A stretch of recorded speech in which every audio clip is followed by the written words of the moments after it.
The government wants rate cuts passed on to customers and more help for people struggling with payments.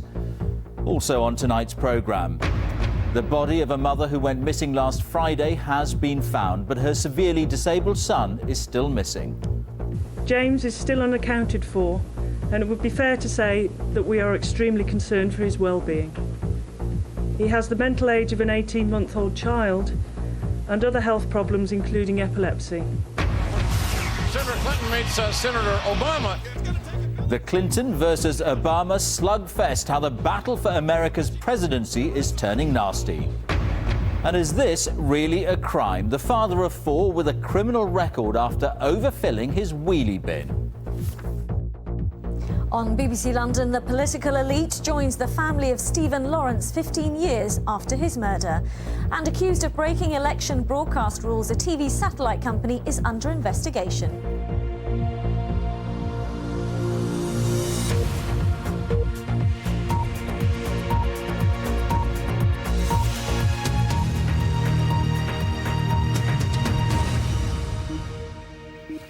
Good evening and welcome to the BBC News at 6. Anyone hoping for a quick fix to the country's mortgage crisis is going to be disappointed. A Downing Street meeting between the Chancellor, Alistair Darling, and Britain's biggest mortgage lenders has ended with no promises of help for hard-pressed borrowers. Despite the £50 billion pumped into money markets yesterday, the problems faced by high street lenders is far from over, as Hugh Pym reports. It's a dream for many people, moving into a new home. But that dream has been shattered for many new borrowers. That's because the credit crunch has made it harder and more expensive to get a mortgage.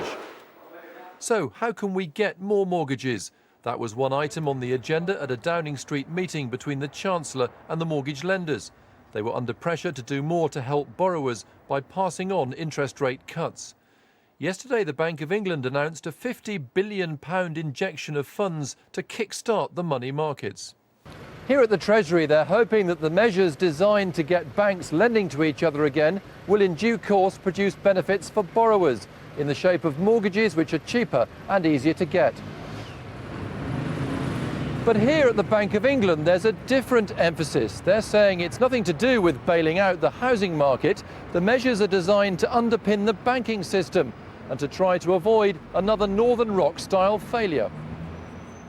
Home repossessions have gone up and there are fears of another sharp rise. Property auctions are seeing a big increase in houses and flats up for sale because the owners can't afford their mortgages. Today, ministers pressed lenders to play fair with customers who are struggling with loans. If you have a possession, you have to have a sale which is forced sale, you tend to crystallise a loss. That's not in the customer's interest, it's not in the lender's interest. So everyone is looking to try and keep people in their homes. And I think there is a responsibility on individuals to engage with their lender as soon as possible to help themselves. Leading banks around the world are in trouble and facing up to big problems. Royal Bank of Scotland is shaking the bucket, asking shareholders for £12 billion following losses in the US mortgage market. Other banks are likely to follow suit. And experts say customers shouldn't expect things to get any easier soon when it comes to borrowing money. When the credit crunch is over for the banks, i.e. they can raise enough funds to continue their business, the credit crunch won't necessarily be over for the consumers because they will still be facing higher mortgage rates, higher borrowing rates, because the banks are going to try and rebuild their profits. And for all the Downing Street meetings and measures, borrowing for home buyers hasn't got any easier yet. Hugh Pym, BBC News. Well, our business editor Robert Peston is with me. Robert, it's clear what the Chancellor wants. He wants help for hard-pressed borrowers. Is he going to get it? Well, he got some of what he wanted. There were some nice warm words from the bankers that they're not going to throw hard-pressed borrowers out of their homes if they can't keep up the payments. But on the big thing that the Chancellor would like to see, which is mortgage rates falling in line with the cuts we've seen in the base lending rate, well, I'm afraid the answer there from the bankers wasn't exactly music to his ears. They're blaming conditions in money markets, saying that the cost of money is still pretty tight for them, and that's why, I'm afraid, people can't expect to see, that they said that's why people can't expect to see cheap mortgage deals in the short term. However, I've got to tell you that they are saying something slightly different to me in private, which is actually, it's not just about tight conditions in the money markets. They are deliberately rebuilding their profit margins because they think they lent too much, too cheaply over the last couple of years. Last year, for example, they barely made any profits at all from the kind of deals, the mortgage deals they did. They want to rebuild their profit margins. The Governor of the Bank of England actually thinks that's the right thing for them to do. So I'm afraid, both for the Chancellor and for borrowers, the outlook is not that great. All right, Robert, thank you very much. Well, the Chancellor has another battle on his hands. It's the one with his own party's MPs over the abolition of the 10p tax rate. More than 5 million people on low incomes will lose out as a result. Mr Darling has been trying to find a compromise with Labour rebels. Our political correspondent, James Landale, is at Westminster. So he's looking for a compromise. And what has he managed to tell his MPs? Well, George, he's moved a notch today. Yesterday, Labour MPs were offered a review about the impact of these tax changes and who would lose and what the government might do to help them. Today, the Chancellor made very clear that whatever he does decide to do, the action will take place within this financial year. Now, Labour MPs are taking comfort from that. First, because they say, look, this means the issue isn't going to be kicked into the long grass. Secondly, they're making the inference that this means the Treasury is going to have to consider some form of backdated compensation, which they think is very important. The one other thing that happened today is that the Treasury Select Committee offered a lifeline to all those Labour MPs who are very worried about rebelling. They've said, look, I will report before this finance bill leaves the Commons. In other words, they don't have to vote on it next week. They can vote on it later in the summer. So this issue isn't over yet, but both sides inching together. All right, James, thank you. Police searching for a mother and her disabled 22-year-old son have found a woman's body. Officers confirmed this afternoon that the body is Heather Wardle, who went missing with her son James on Friday. They're still searching for her son, who has the mental age of a small child. Sarah Campbell is in Redditch for us. Sarah. Well, a post-mortem examination of the body was carried out this afternoon, though no official cause of death has yet been released. The main priority for West Mercia Police now is to find James.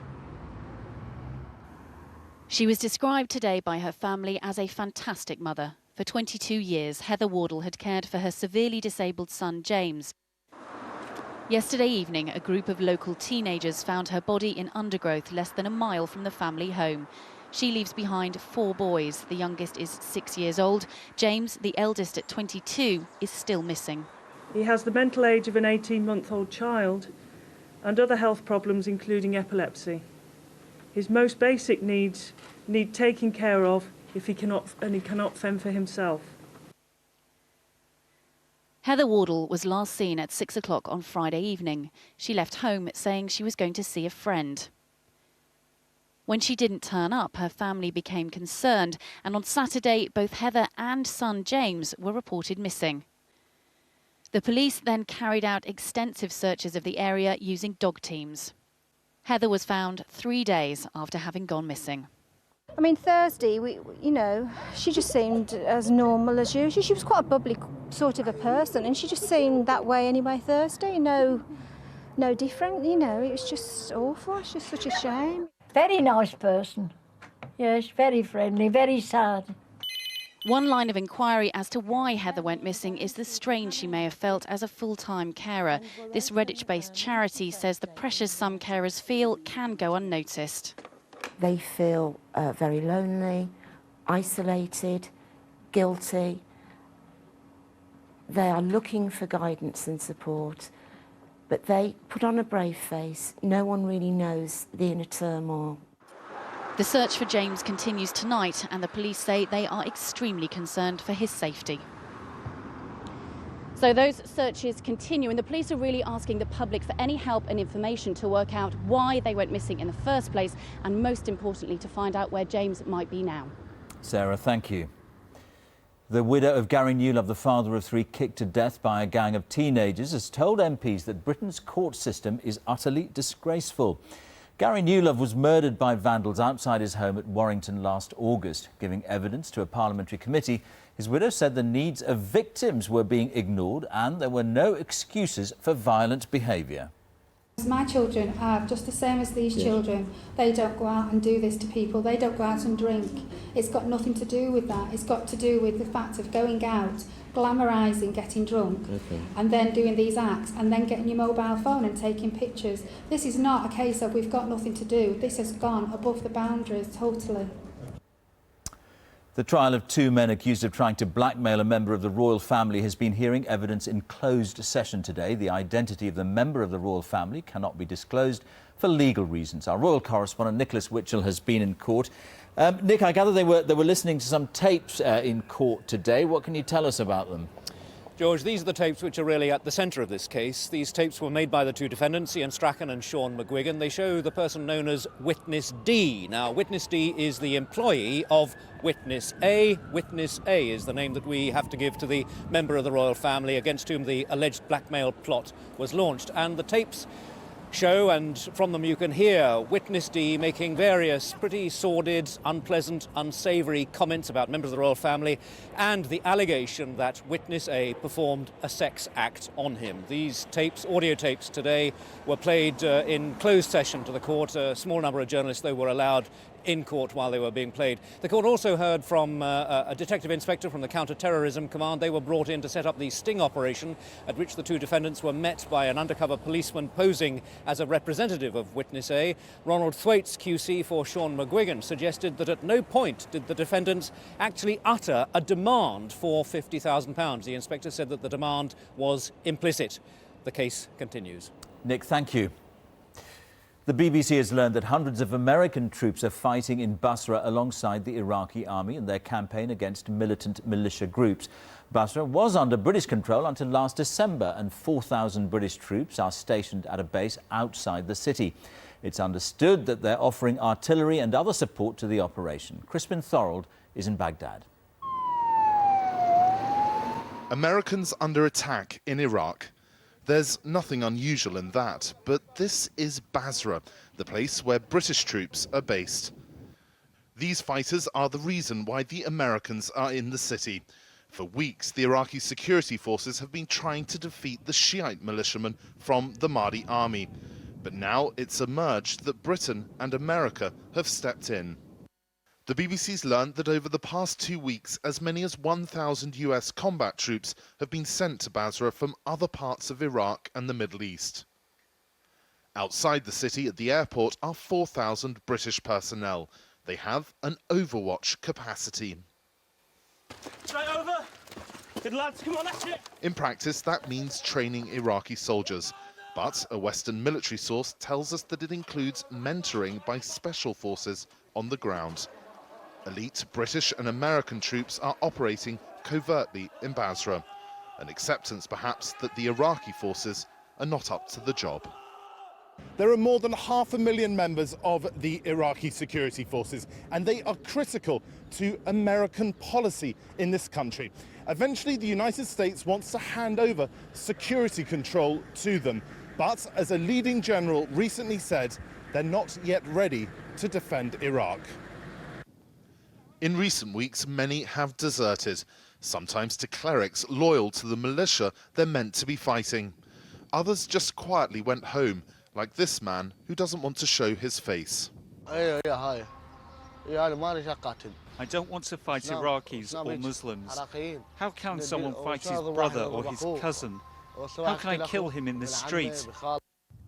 As evening falls, Basra's reported to be quieter, but for that to last, it's likely that British and American boots will have to stay on the ground.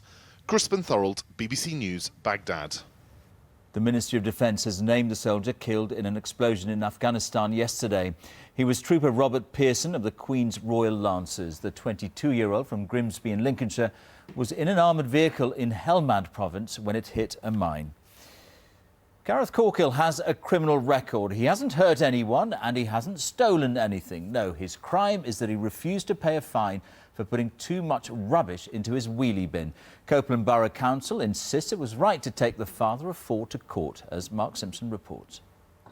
Gareth Corkill has a criminal record, and this was the scene of the crime.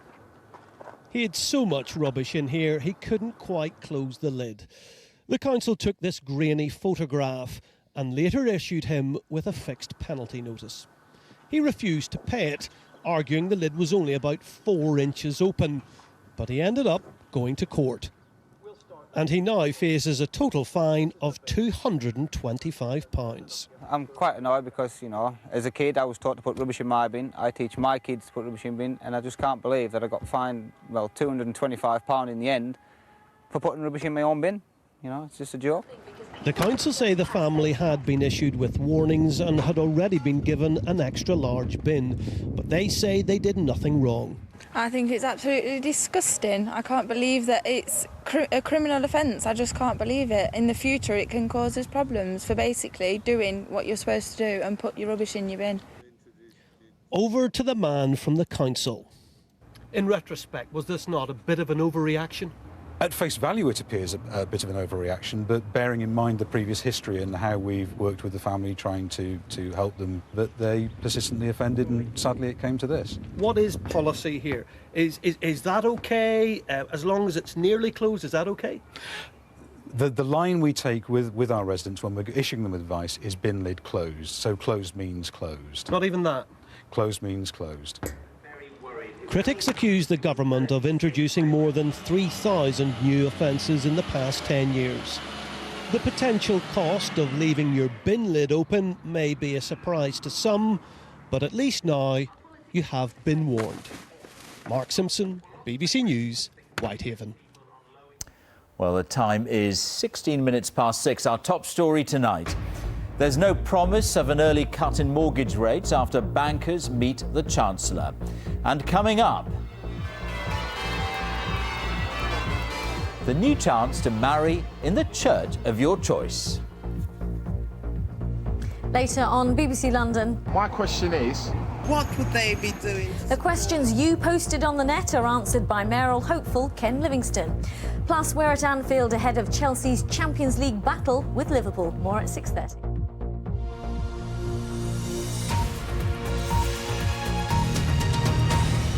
It's a make-or-break moment for Hillary Clinton in her campaign to be the next President of the United States. She needs a decisive win in today's primary election in Pennsylvania, or she'll face huge pressure to concede to her Democrat rival Barack Obama. From Philadelphia, Matthew Price reports.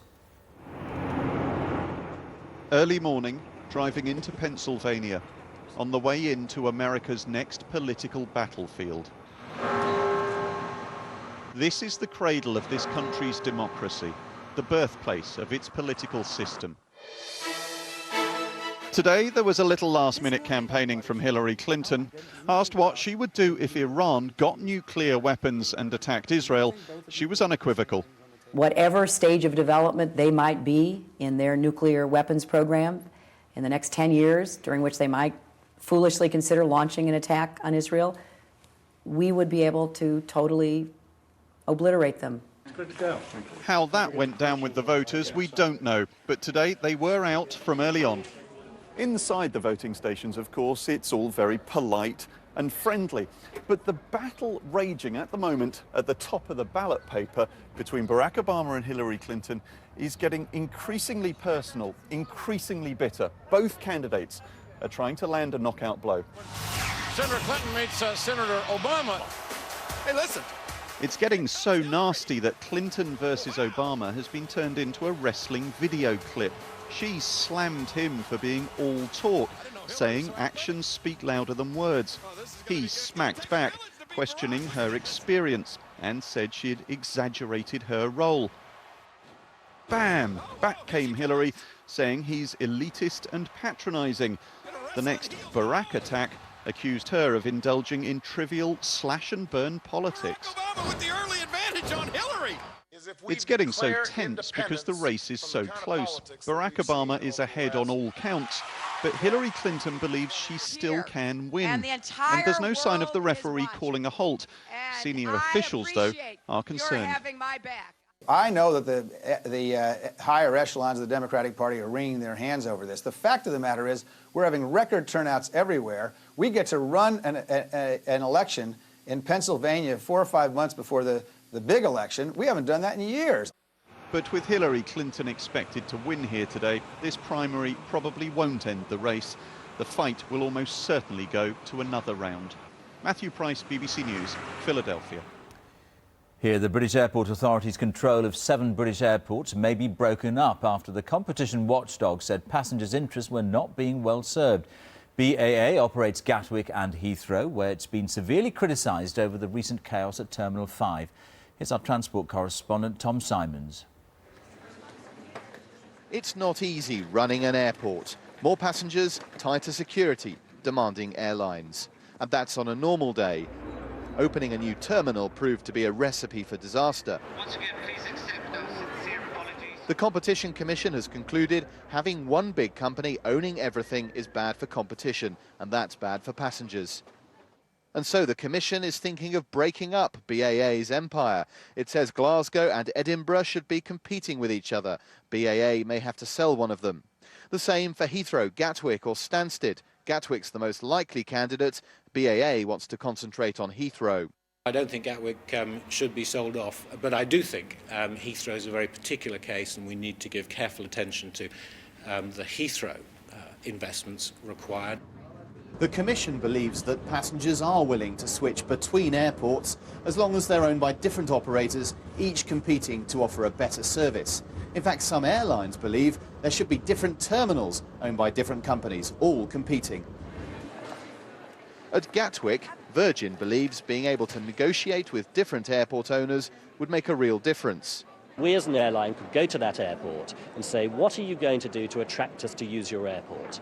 How are you going to improve facilities for our passengers? How are you going to speed things up so they get to the plane faster? And how are you going to actually lay out a roadmap for a better service in future? And here's what passengers at Gatwick want. To be have more staff in the airport and to have it easier laid out. Too many queues, cut the queues down. That's the problem. I'd like to see less of a shopping centre environment that you feel herded into. And the government announced today the Civil Aviation Authority, another watchdog which decides BAA's income, is to be investigated to make sure it's up to the job of keeping BAA under control. Tom Simons, BBC News, Gatwick Airport. 5 people have been hurt in a gas explosion at a disused pub in Leeds. Emergency services were called to the Florence Nightingale in the Bermontofts area of the city at lunchtime. None of the injuries are thought to be life-threatening. Liverpool and Chelsea face each other in the semi-finals of the Champions League tonight for the 3rd time in 4 seasons. Liverpool have won the 2 previous ties, but on both occasions had the advantage of playing at home in the second leg. Tonight they have to play the first leg at Anfield. Well, our sports correspondent Adam Parsons is there. Adam, this must be one of the biggest clashes you could possibly have in football. George, we are used to having big games here at Anfield, a fantastic European pedigree, but tonight I think there's a real particular cocktail of emotions running through the air here. Number one, pride, scrutiny. This is a huge night, not just for English football, but for European football. It's a semi-final. We might think of this as a domestic affair, but the eyes of Europe, maybe the world, are on Anfield tonight. I've just seen the chief executive of the FA, Brian Barwick, strolling past, no doubt wondering why English clubs do so much better than the English national team. Number two, we've got plenty of excitement. As you said, these are 2 well-respected old foes. Liverpool have had the upper hand in the past 2 encounters. Number 3, though, in the air is a certain trepidation and, it has to be said, aggression towards the co-owners of Liverpool, and in particular Tom Hicks, the American who has that 50% stake, a man not liked by many of the Liverpool supporters. We're told he had advice from the police to stay away from Anfield. In fact, it seems as if he will be at the game tonight. What sort of reception he gets, well, we can only wait and see. I suspect it will not be a very warm one. All right, Adam, thank you. Now, many couples planning their wedding dream of tying the knot in a picturesque church, but many have been turned down because Church of England rules which say you have to live or worship in the parish. But those rules could be about to change, as Robert Hall reports. It was one of the happiest days of her life, just not in the right place. I always wanted to get married in that church. Judy Hurst had dreamt of marrying in her home village, in the church where her parents had said their vows. But because she'd moved away, the answer from the vicar was a very firm no. My mother cleaned the church, so I'd spent many a Friday playing in the church, helping her clean. I was baptised there, I was confirmed there. And So I was devastated. It had been my dream, if I ever got married, which I did, was to marry in that church, and he removed that. In Judy's case, the decision meant a civil ceremony in a local hotel, one consequence of a Marriage Act passed almost 6 decades ago. It decreed that couples must marry in the parish where they live. It's strictly enforced, and any variation requires a special licence from the Archbishop of Canterbury. So what does this relaxation of the rules mean when it comes to your qualifications for being married in a particular church? Well, under the changes, you'd be able to do so if you'd been baptised or confirmed here, if you've lived or been to church in this parish for at least 6 months, if your parents have lived or been to church here over the same period, and if your grandparents were married here. But the move's not seen as an occasion to celebrate in some of the UK's most desirable wedding locations. This is the picture postcard village of Shear in Surrey, where there are real fears that any relaxation of the law will clear the way to a form of marriage tourism. People come for spiritual reasons, for the right reasons, to visit the architecture and history, and it's a peaceful church. To just come because it looks pretty in your wedding pictures, to me, is almost blasphemous. The new rules may counter the falling number of church marriages, but don't book just yet. They're unlikely to take effect until later this year. Robert Hall, BBC News, Hampshire. Well, it looked quite nice out there. Let's see what's in store. Darren Beck can tell us. Hello. Hello, George. Super day for a wedding today. 19 Celsius, 66 Fahrenheit in the southeast of England today. Tomorrow's an improving story, really, because tonight we've got a bit of a change. We've got a narrow band of rain that's moving slowly from west to east. It should be fine for the big game at Anfield this evening, but before midnight we'll see rain in the southwest of England, Wales and Northern Ireland. And this narrowing band of rain slowly works its way eastwards. Ahead of the rain in particular, watch out for some mist and patchy fog, say through the Vale of York, southeast England, and some low cloud in eastern Scotland. It's ahead of the rain that we'll see the lowest temperatures about 3 or 4 degrees. Tomorrow the story is following this weakening band of rain as it works its way very slowly eastwards, and behind that you can see the sunshine spreading in across many parts of the country. This rain, though, taking a while to clear away from eastern coastal areas. So if we look at Scotland in the afternoon, 4 o'clock, still breezy, still rather damp across the far northeast, but the rest of Scotland sees lighter winds and some sunshine as well, so feeling very pleasant. You can see the sunshine that spreads in through the afternoon across much of northern England. Still a bit grey and damp for a while across the coast of Lincolnshire into East Anglia all the way down to Kent, but eventually we'll see the sunshine pushing back into London, and eventually it'll turn out to be quite warm at 18 Celsius. Decent day for the southwest of England with the rain gone overnight. Most of the time it'll be dry, just 1 or 2 light showers and some good spells of sunshine across Wales. There'll be some sunshine for Northern Ireland, but watch out for the odd lightish sort of shower, especially in the afternoon. Low pressure's driving the weather. It's introducing a southwesterly wind. First weather front takes away tomorrow's rain. The next weather front as we move into Thursday, that's going to be a bit more active, so the rain on that could be a bit heavier.